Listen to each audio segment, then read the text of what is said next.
This is Squiz, an ordinary guy who just happens to have found himself over the years in some rather extraordinary circumstances. It all began when Squiz was serving with the Australian Special Forces, where individuals and high-performance teams alike are expected to push themselves both physically and mentally beyond their limits. Squiz then found himself in a number of hotspots such as Afghanistan, Somalia and the Gaza Strip, not as a soldier, but as a humanitarian aid worker.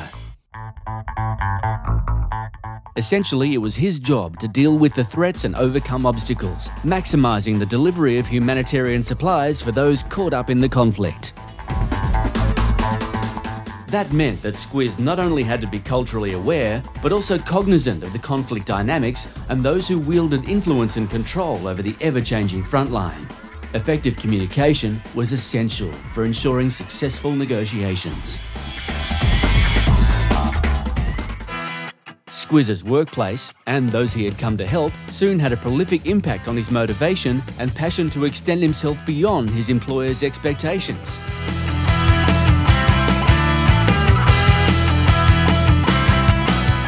On behalf of the women of Afghanistan, Squiz put on a burqa and ran a marathon. And whilst working in the West Bank and Gaza Strip, Squiz thought he'd do his bit to help with the Middle East crisis. So he put together a 4-person team that included an Israeli and a Palestinian and headed to East Timor to compete in an adventure race that was being held in the name of peace.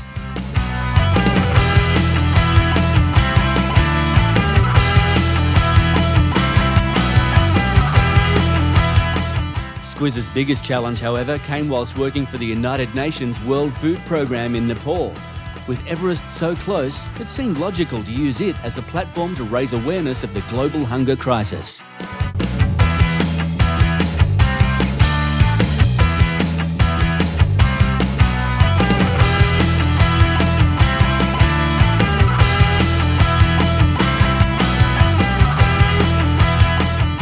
There it is in a nutshell.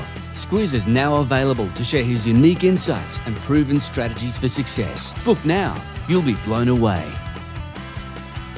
And started off on my journey, and I knew pretty much straight away I would have to say goodbye to my Sherpa at that point. Why? Because, well, he'd already used all of his option, but he was using that dodgy mask, and I felt really bad, but he didn't mind one bit because I was his customer. And he said, yeah, you go for it. And I put his mask on, and it was great because it was actually really warm. And but he'd eaten a lot of garlic. It really stunk, but it just didn't matter. Oh, it was just successful night, ladies. Oh, absolutely. Been to Everest and back. Yeah. Everest and back. We don't need to go now, so we've decided. We talked the whole journey through, didn't we? We were doing it. It'd be fun, and then freezing our butt cheeks off. We decided. Very inspirational, but very absolutely amazing.